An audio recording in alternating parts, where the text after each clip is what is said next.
The year was 2347. Humanity had spread across the stars. They had built colonies on distant worlds. They had made homes on moons and planets far from Earth. One of these places was called Outpost Vanguard 7. Vanguard 7 was a small station on a cold and empty moon. The moon circled a giant gas planet in a system called Kepler 442. It was very far from Earth. The journey took weeks, even with the fastest ships. But 847 people lived there. They were scientists, miners, engineers, and their families. They had children who played in the station corridors. They had dreams of discovery and adventure. Commander Daniel Graves was in charge of the outpost. He was a tall man with gray hair and tired eyes. He had served in the United Earth Defense Force for 23 years. He had seen many things in his life. But Vanguard 7 was supposed to be a quiet place. It was not a military base. It was a research station. The people there studied strange minerals found deep under the moon's surface. Daniel liked his job. He liked watching the scientists make new discoveries. He liked seeing the children grow up. He liked the peace and quiet of this distant moon. He thought he would finish his career here and retire in comfort. He did not know that something terrible was coming. Far across the galaxy, there was an ancient empire called the Vecturi. They had ruled the stars for 12,000 years. They had conquered many species. They had destroyed many worlds. They believed they were the masters of the universe. All other species were beneath them. The Vecturi had been watching humanity for a long time. They did not like what they saw. Humans were spreading too fast. Humans were building too many colonies. Humans were becoming too strong. The Vecturi leaders met in their great palace on their homeworld. They talked about the human problem. Supreme Archon Zeref was the ruler of the Vecturi Empire. He was old and cruel. He had ordered the deaths of millions during his long reign. To him, other species were like insects. They existed only to serve or to die. These humans are becoming a threat, Zereth said to his council. We must teach them their place.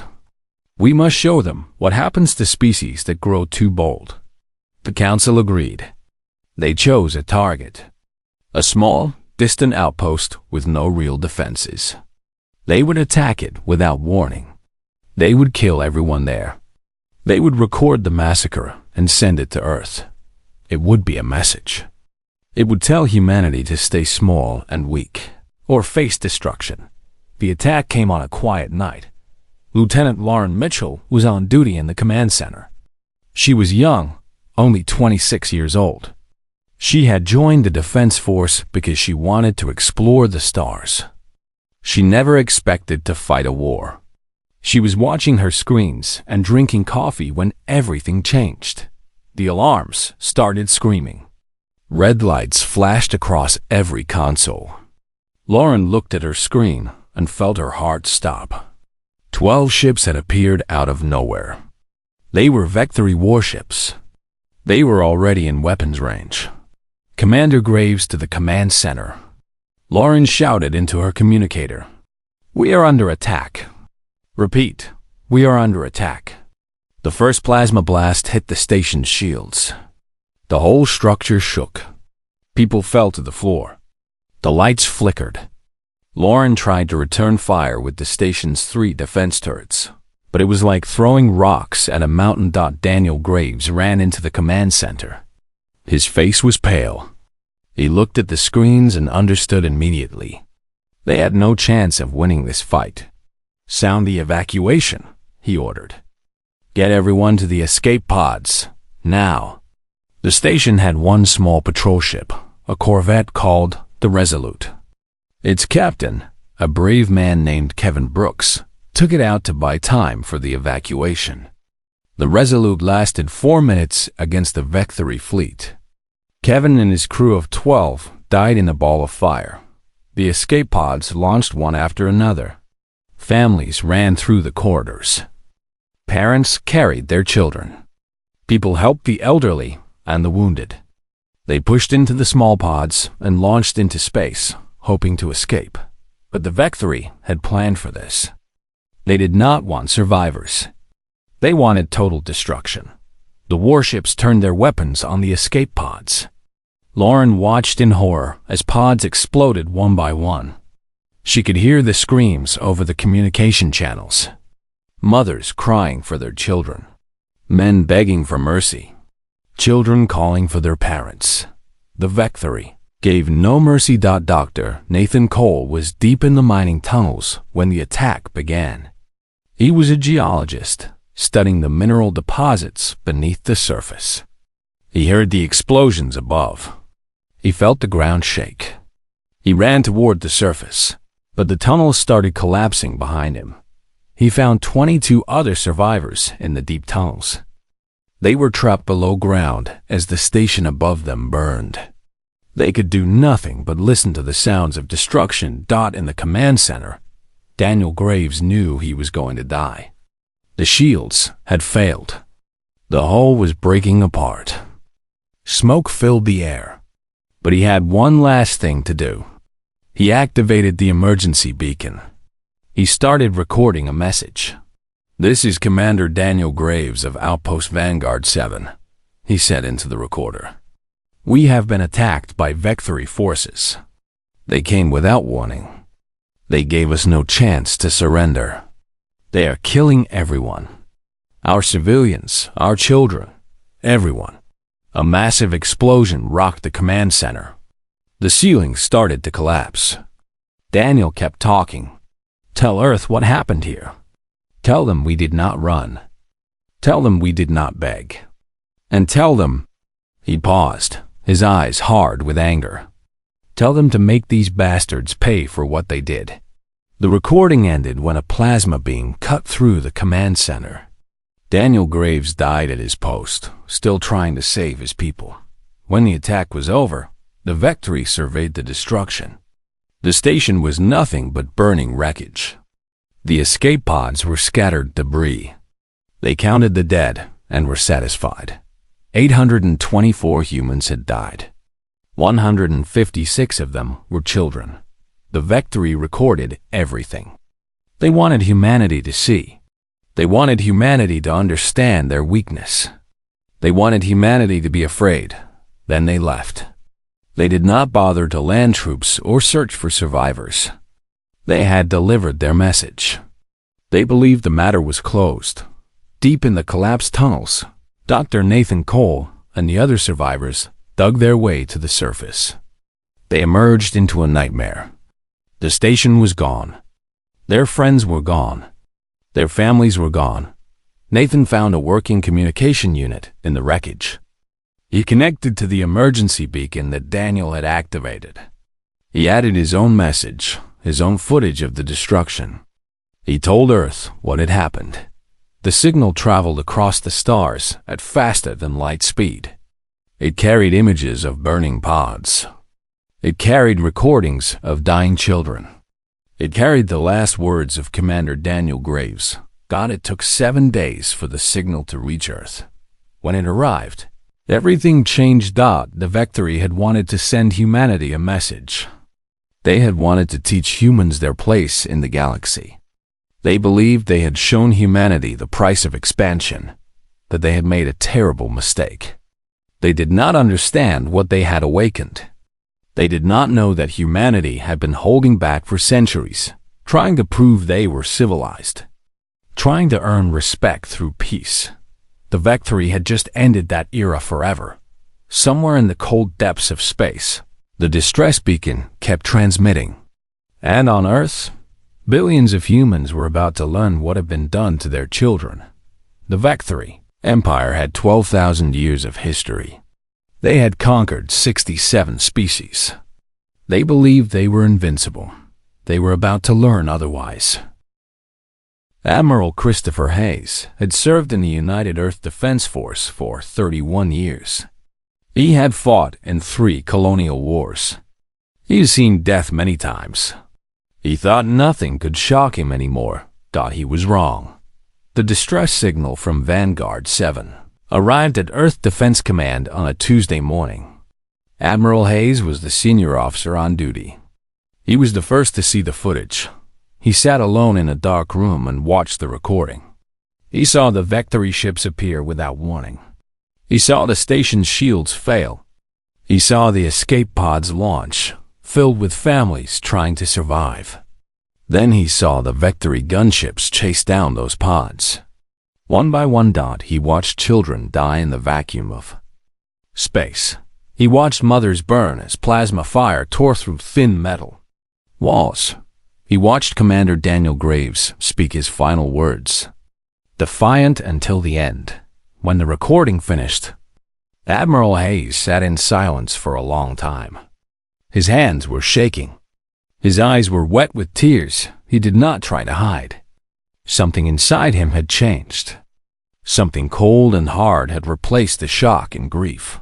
He picked up his communicator and called the President. President Amanda Richards was in a meeting when the call came. She was a practical woman, calm and steady. She had led humanity through difficult times.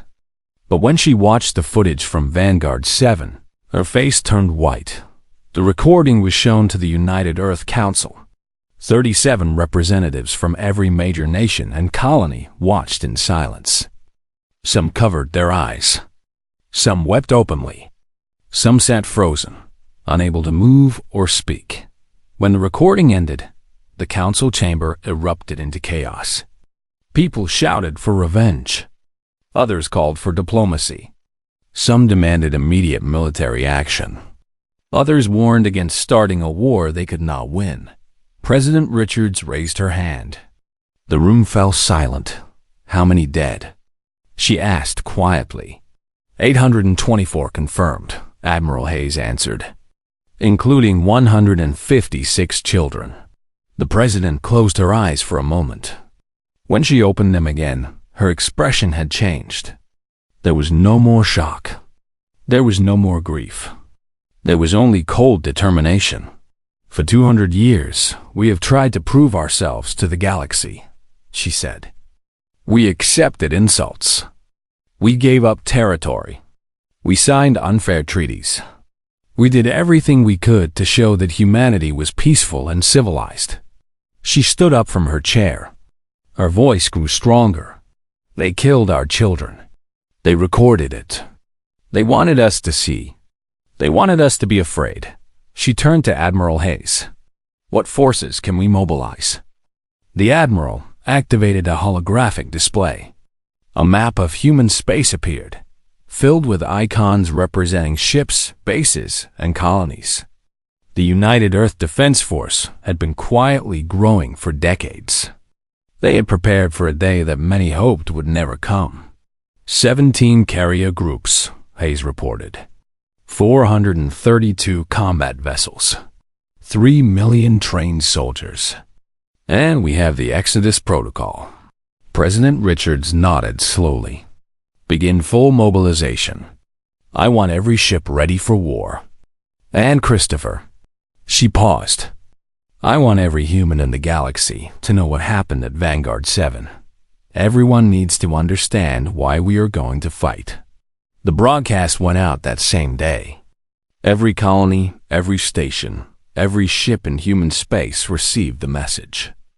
Billions of people watched the footage of the massacre. They saw their people die.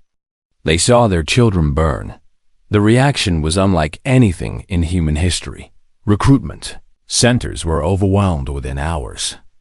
Young men and women lined up by the thousands, demanding to join the military. Factory worlds shifted to wartime production without waiting for orders. Scientists abandoned their research to work on weapons. Artists created propaganda. Musicians wrote songs of anger and defiance. Humanity had always been divided. There were old rivalries between nations. There were arguments about politics and religion. There were conflicts between colonies over resources and territory.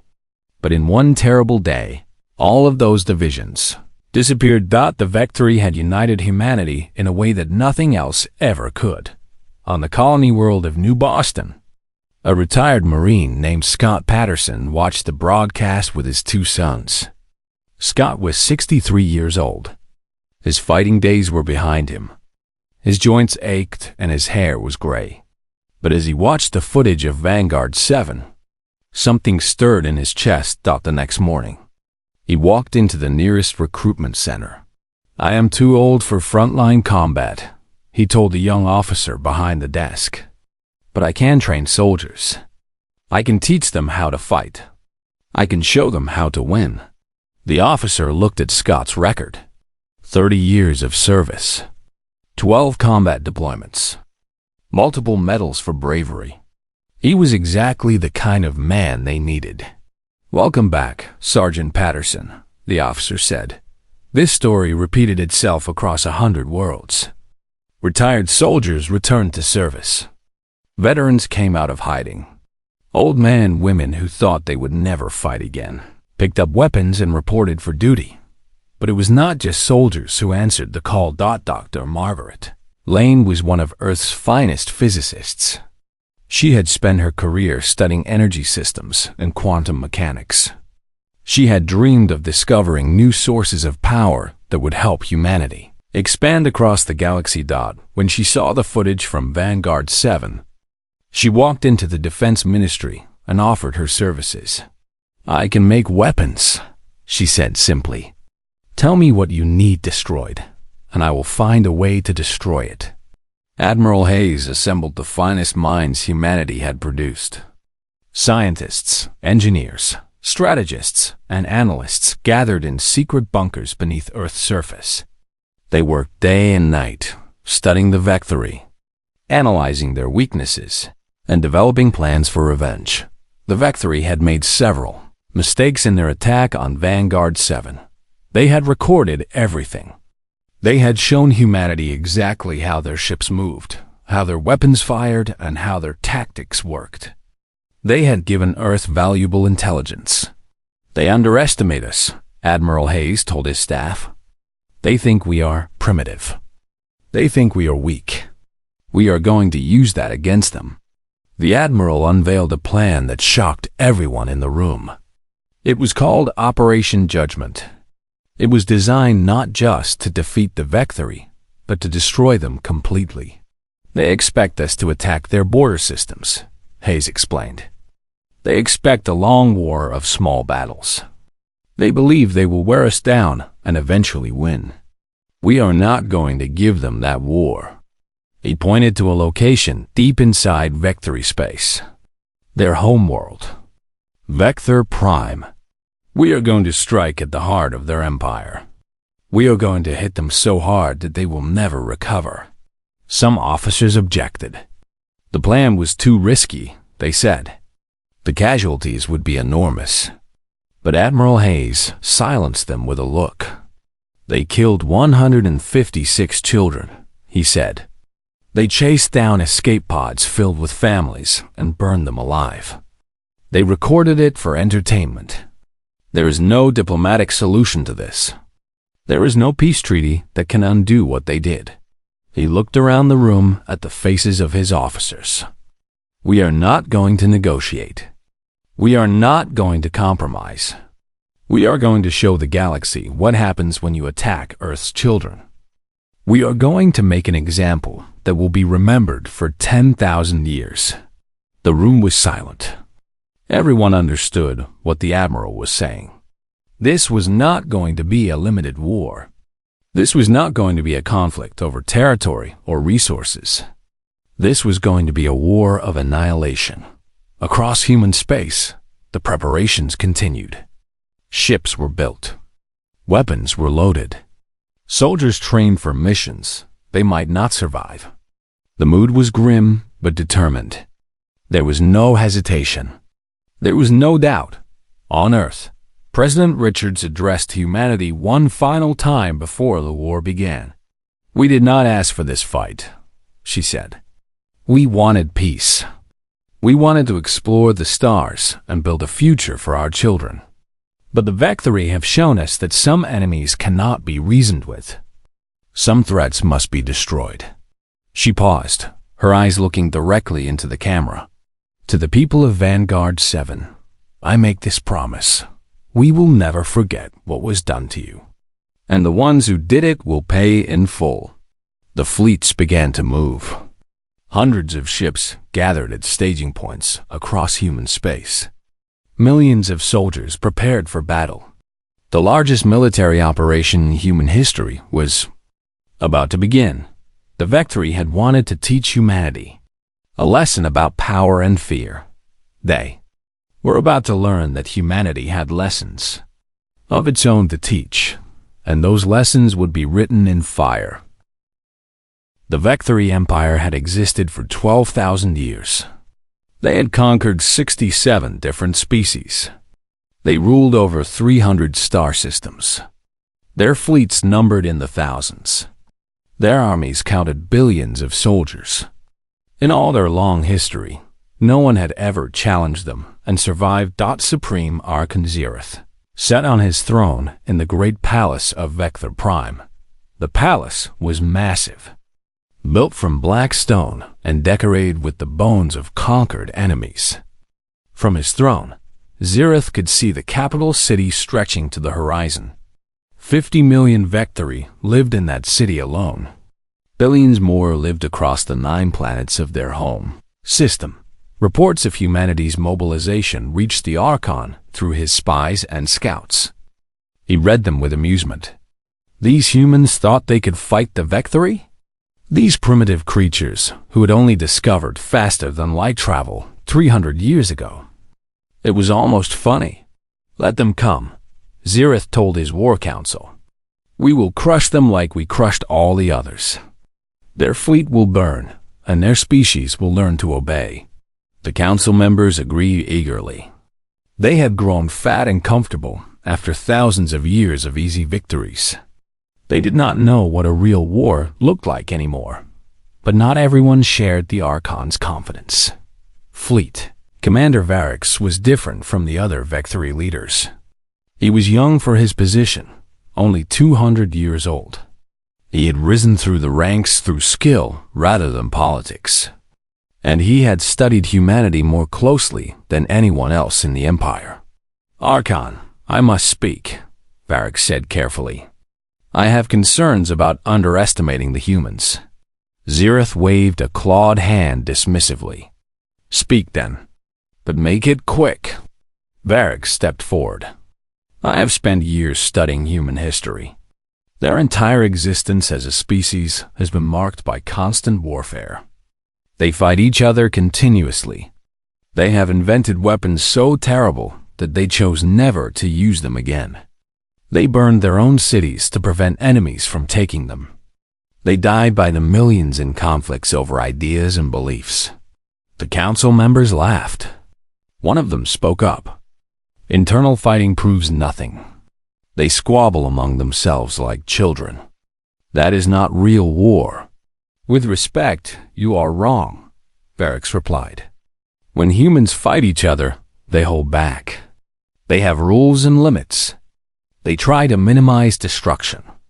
But when they face an external threat to their species, he paused. I have studied their concept of something called total war. It is unlike anything we have ever encountered. Zereth leaned forward slightly. Explain. Total war means no limits, Varix said. Every resource goes to fighting. Every person becomes a soldier or a worker for the war effort. Civilians are not protected. Cities are not spared. The goal is not to win battles or take territory. The goal is complete destruction of the enemy. Another council member scoffed. Even if this is true, they lack the power to threaten us. Our fleet is 10 times their size. Our technology is superior. Our empire is vast. That may not matter, Varix replied. Humans do not fight like we do. They do not calculate acceptable losses. They do not retreat when the odds turn against them. In their history, they have won battles that should have been impossible simply because they refused to accept defeat. He looked directly at the Archon. I fear we have awakened something that was better left sleeping. We attacked their families. We killed their children. We showed them that we see them as insects to be exterminated. Now every human in the galaxy is united against us. Every one of them wants revenge." Zirith was silent for a moment. Then he smiled, showing rows of sharp teeth. "You worry too much, Commander. The humans will attack our border systems. We will meet them with overwhelming force. They will suffer tremendous losses. Then they will sue for peace, and we will dictate terms. It is the same pattern we have seen 100 times before." Varric shook his head slowly. "I hope you are right, Archon, but I do not think you are." The council was dismissed. Varric returned to his flagship, the Dominion, to prepare his fleet for the coming war. He did not share the confidence of his superiors. He had a terrible feeling that the Vectri had made a mistake that could not be undone. Meanwhile, on Earth, the preparations continued in secret. Admiral Hayes stood in a hidden bunker deep beneath the surface. Around him were the key people of Operation Judgment: scientists, engineers, military officers, and specialists of every kind. They had been working for weeks, and now they were ready to reveal their plan. "The Vectri expect a conventional war," Hayes explained. "They expect us to attack their border systems and fight our way toward their core. This would take years and cost millions of lives. We would probably lose." He activated a holographic display showing Vectri space. Hundreds of systems, thousands of ships, billions of enemies. But we are not going to fight a conventional war. He zoomed in on a single location, the Vectri home system, where their sun Vectos burned at the center of 9 planets. "We are going to bypass their entire empire and strike directly at their homeworld." A murmur went through the room. The officers looked at each other in confusion. Such a thing seemed impossible. The Vectri home system was deep inside their territory. Any conventional fleet would be detected and destroyed long before reaching it. Dr. Margaret Lane stepped forward. She was the lead scientist on the project. Her hair was gray, and her eyes were tired from weeks without proper sleep. "We have developed a way," she said. "Most of you know about the Exodus Protocol. It was designed as a last resort for human survival. If Earth was ever threatened with total destruction, the Exodus fleet could evacuate our entire species to a new home across the galaxy." She activated a new display, showing massive hyperspace generators. The Exodus generators can create stable hyperspace corridors of enormous size. Originally, they were meant to move colony ships carrying millions of people. We have modified them for a different purpose. Instead of moving people, Admiral Hayes continued, we are going to move weapons. We will create a corridor that bypasses Vectri space entirely. Our strike fleet will emerge directly in their home system. They will have no warning, no time to prepare. An officer raised his hand. Even with surprise, their home fleet is massive. We cannot defeat it in a straight fight. We do not need to defeat it, Hayes replied. We only need to buy time. Dr. Lane took over again. She looked uncomfortable, as if what she was about to say troubled her deeply. We've created something new. We call it the Prometheus device. It is a weapon unlike anything that has ever existed. She paused. When detonated inside a star's outer atmosphere, it triggers a chain reaction in the star's core. Within hours, the star becomes unstable. It goes supernova. The room fell completely silent. You are talking about destroying a star, someone said. The Vectri home system has 9 planets.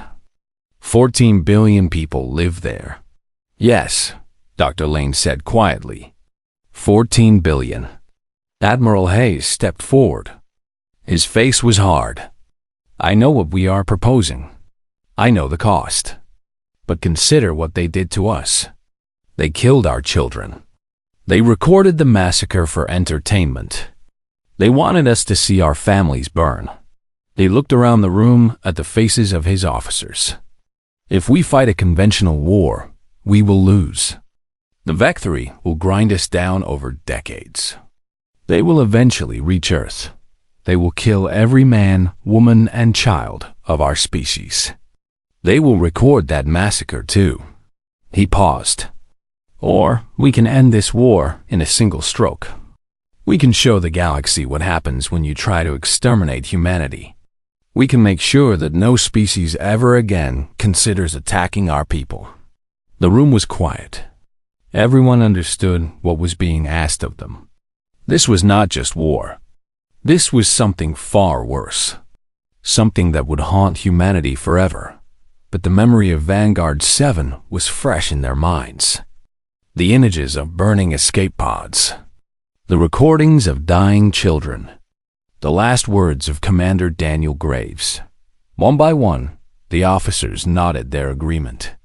Then we are decided, Admiral Hayes said. Operation Judgment will proceed. May God forgive us for what we are about to do. In the following weeks, the preparations accelerated. Ships gathered at secret locations.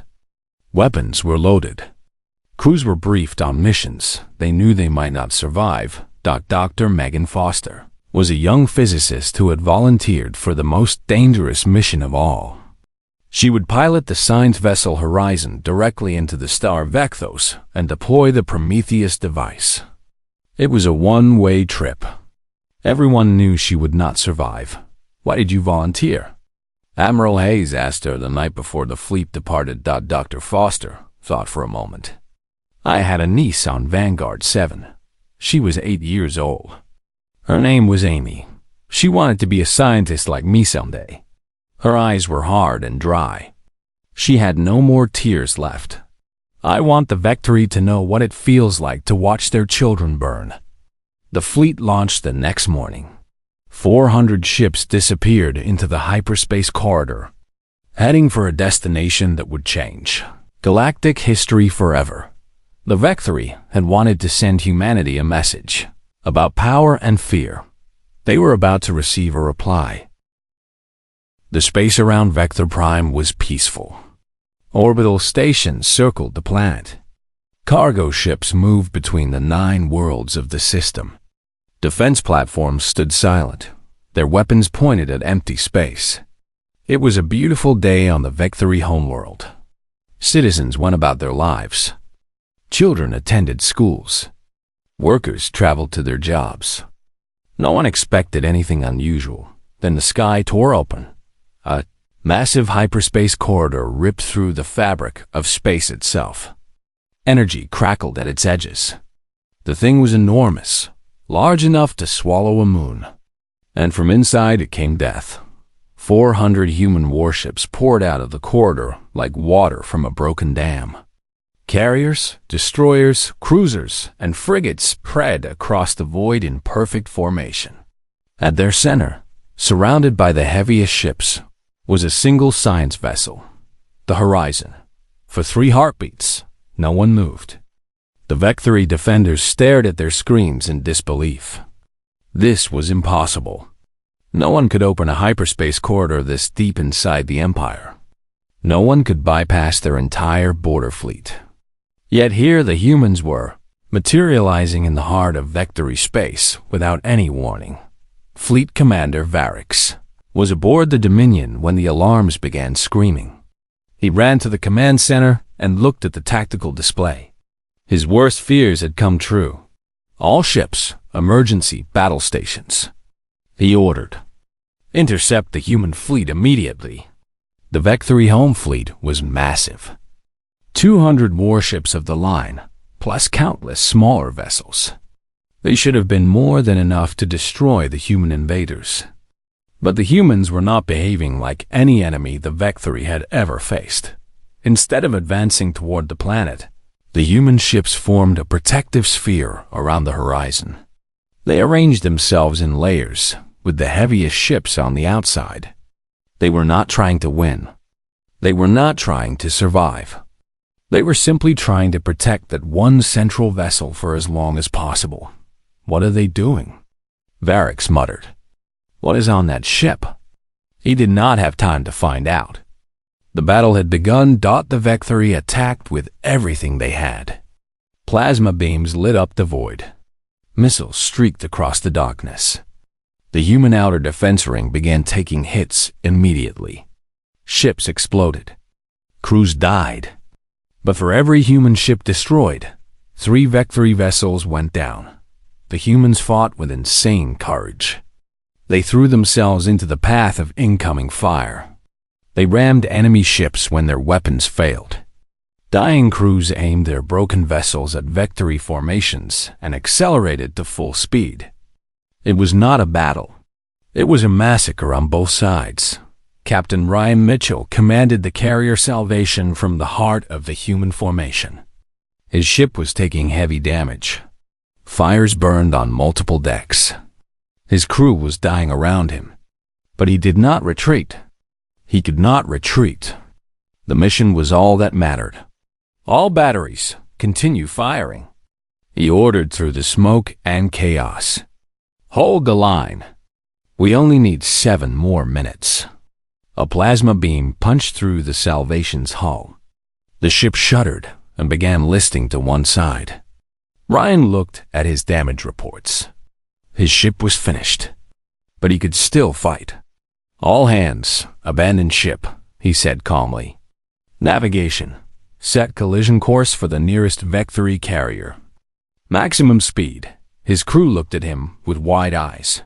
Sir, you have to evacuate too, his first officer said. Ryan shook his head. Someone has to fly this thing into them. Go. That is an order. The crew evacuated. Ryan stayed at the helm. He aimed his dying ship at the Vecturi carrier Devastation and pushed the engines to full power. At the last moment, he opened a channel to the enemy ship. This is for Vanguard 7, he said. The collision destroyed both vessels in a ball of fire that lit up the sky of Vector Prime below, on the planet's surface. Citizens looked up in terror. The flashes of battle painted the sky in red and orange. Debris began falling through the atmosphere, burning like shooting stars. The ground shook as pieces of destroyed ships crashed into the surface. Supreme Archon Zereth watched from his palace with growing horror. This was not supposed to happen. The humans were supposed to be weak. They were supposed to attack the border and die in small, manageable battles. They were not supposed to appear in his home system. They were not supposed to fight like demons. He activated a communication channel to the human fleet. Humans. This is Supreme Archon Zereth. Cease your attack immediately. We can negotiate. We can discuss terms. This war does not need to continue. Admiral Hayes' response came through cold and clear. There is nothing to negotiate. You killed our children. You wanted us to see them burn. Now you will see what happens when you threaten humanity's existence. The channel closed. Zereth stared at the screen in disbelief. In the battle above, the human fleet continued to take terrible losses. Half their ships were gone now. The Vecturi were pouring fire into their formation. But the humans would not break. They kept fighting. They kept dying. They kept buying time. Dr. Megan Foster stood on the bridge of the horizon. The science vessel was small and fragile compared to the warships around it. But it carried the most important cargo in human history, the Prometheus device. The horizon was approaching the sun Vectos. Its course took it through the heart of the battle, protected by ships that sacrificed themselves to clear the way. Megan watched as vessel after vessel died so that she could complete her mission. 2 minutes to deployment range, her navigator reported. A Vecturi destroyer broke through the human lines and came straight at the horizon. Before it could fire, a human frigate threw itself in the way. The frigate was destroyed instantly, but its sacrifice gave the horizon precious seconds. Fleet Commander Varix finally understood what was happening. He saw the horizon's trajectory. He saw it heading directly for the sun.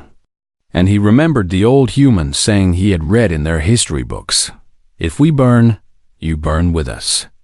All ships, Concentrate fire on that science vessel." He screamed. "Do not let it reach the sun. That is our priority." But it was too late. The human defenses held just long enough that Megan Foster activated the deployment sequence. The Prometheus device launched from the horizon, streaking toward the sun at incredible speed. Vectory ships tried to intercept it, but human fighters threw themselves in the way. Pilots died so the weapon could reach its target. Prometheus device has entered the solar corona. Megan reported via quantum link to Admiral Hayes. Detonation in 30 seconds. "Dr. Foster," Hayes said quietly, "thank you. Your sacrifice will never be forgotten." Megan smiled. "Just make sure they remember why we did this. Make sure they remember what happens when you kill Earth's children." The Prometheus device detonated. For a moment, nothing seemed to change. The sun burned as it had for billions of years. The battle continued to rage. Then the star began to shift. Its color changed from yellow to brilliant white, then to angry red. Massive solar flares erupted from its surface, reaching millions of kilometers into space. The star was dying. The chain reaction had begun. Varric stared at his screens in horror. He had studied many weapons in his long career. He had never seen anything like this. The humans had found a way to kill a star. "All ships, emergency hyperspace jump," he ordered. "Evacuate the system immediately." But hyperspace drives needed time to charge. Time that the Vectory no longer had. On Vector Prime, Supreme Archon Zereth watched his son begin its death. In the streets below his palace, 14 billion Vectory looked up at the sky. They saw their sun growing brighter and more unstable. They did not understand what was happening. They did not know they had only hours to live. Zereth opened a communication channel to the human fleet one final time. "This is madness," he screamed. "You have killed billions. Your own people are dying too. What kind of species destroys a star?" Admiral Hayes' response was calm, almost gentle. "A species that will do anything to protect its children," he said. "You should have left us alone, Archon. You should have let us be. But you wanted to teach humanity its place in the galaxy." His voice hardened. Lesson learned. The surviving human ships began their withdrawal. Hyperspace corridors opened, and the battered remnants of the Shrike fleet escaped to safety. Behind them, the star Vectos continued its death throes. The supernova, when it came, was visible across half the galaxy. A wall of energy swept outward from the dying star. It consumed Vector Prime in seconds. 14 billion Vectory died in an instant. The Archon, the Council, the Palace, the cities, the schools, the children playing in the streets, all of them, were erased from existence that the other 8 planets in the system followed within minutes. Nothing survived. Nothing could survive. When it was over, where the Vectory home system had once been, there was only an expanding cloud of debris and radiation. The heart of a 12,000-year-old empire had been erased from the map. The message was clear. Humanity had answered. The supernova was visible across half the galaxy. Astronomers on 1,000 different worlds looked up at the sky and saw a new star burning where none had been before. At first, they did not understand. Stars did not simply explode without warning. It took them days to realize the truth. The Vectory home system was gone. The news spread faster than light itself.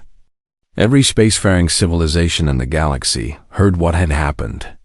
The Vectory Empire, the ancient masters who had ruled for 12,000 years, had been struck at their very heart. 14 billion of their people were dead. Their homeworld was gone. Their leaders were gone. Everything they had built was crumbling, and it was humanity that had done it. The effect was immediate and profound. Fear spread through the galactic community like a disease. Species that had considered humanity a minor annoyance suddenly saw them as a threat beyond imagination.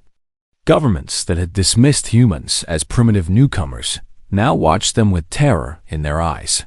But the greatest impact was on the Vectory Empire itself. Without their homeworld, without their supreme archon, without their ruling council, the empire began to fall apart. Distant governors declared independence. Subject species rose in rebellion. Factions of the Vectory military turned on each other, fighting for control of what remained. Within months, the mighty empire had splintered into 100 warring fragments. Fleet Commander Varix was one of the few Vectory leaders who survived the supernova. He had escaped the system in the final moments, his flagship badly damaged but still functional.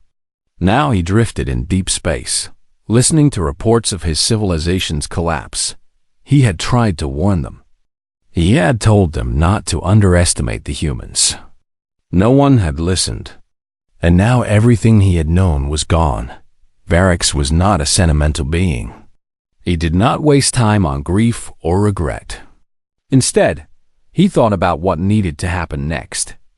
The war was over. The Vectory had lost in the most complete way possible. Now someone needed to accept responsibility and prevent further destruction. He opened a communication channel to Earth. "This is Fleet Commander Varix of the Vectory," he said. "I wish to negotiate terms of surrender." On Earth, President Amanda Richards received the message with mixed emotions. They had won. The threat was eliminated. But the cost had been staggering. Not just the billions of Vectory who died in the supernova, but the thousands of human soldiers who had sacrificed themselves to make it happen. She thought about Captain Ryan Mitchell, who had steered his dying ship into an enemy carrier. She thought about Dr. Megan Foster, who had flown into a star so that her weapon could reach its target. She thought about all the pilots and soldiers who had thrown themselves into the path of enemy fire so that one science vessel could complete its mission. They had won. But victory had never felt so heavy. The surrender negotiations were brief. The Vectory had nothing left to negotiate with. Their empire was in ruins. Their fleet was scattered. Their people were dying in civil wars and rebellions across 100 systems. They accepted whatever terms humanity offered. But President Richards was not interested in conquest.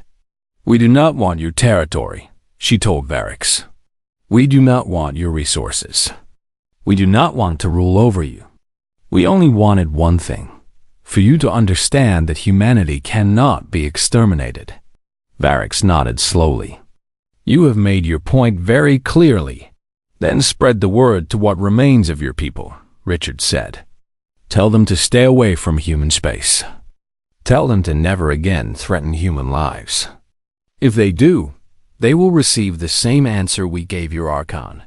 The negotiations ended. The war was officially over. Ambassador Derek Collins was sent to represent humanity at the emergency session of the Galactic Council. He walked into a chamber filled with representatives from over 200 species. Many of them looked at him with fear.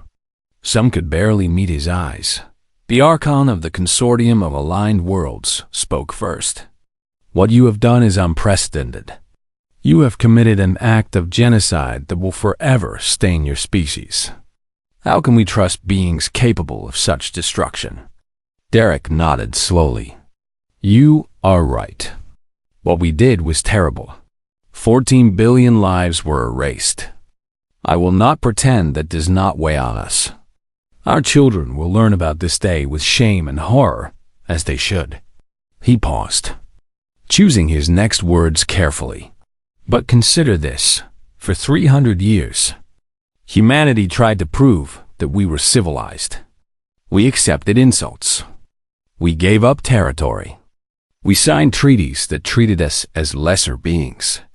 We did everything we could to show that we wanted peace."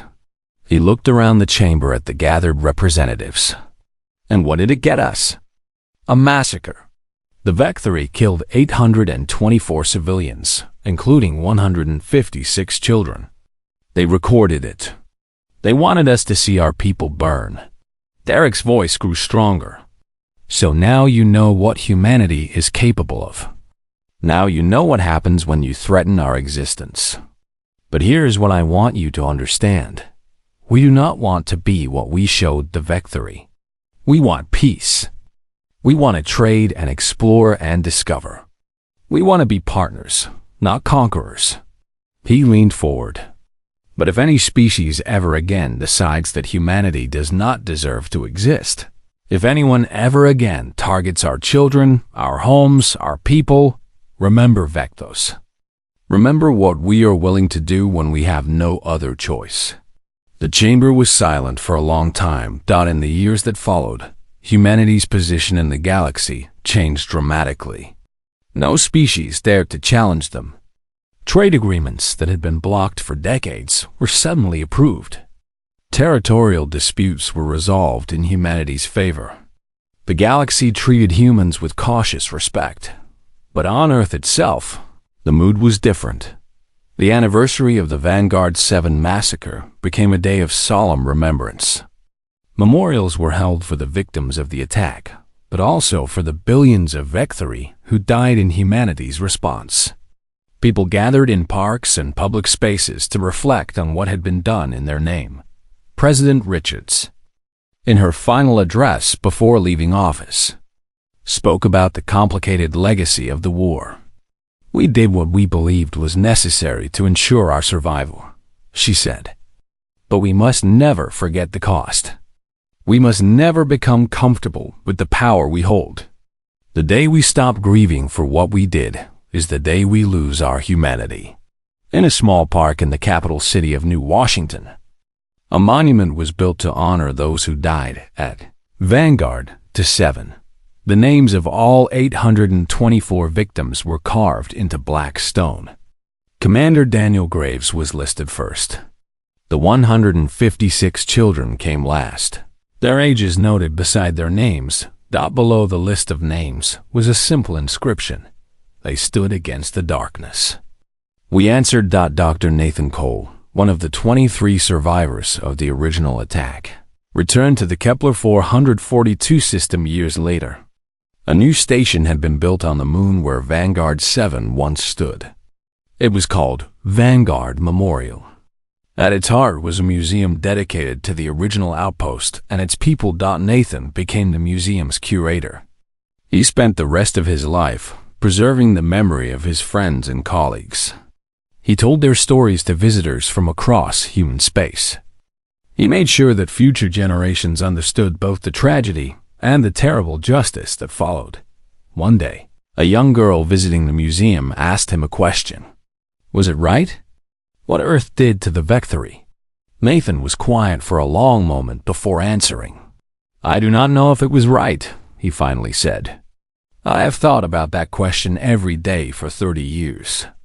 I still do not have an answer, but I know why it happened.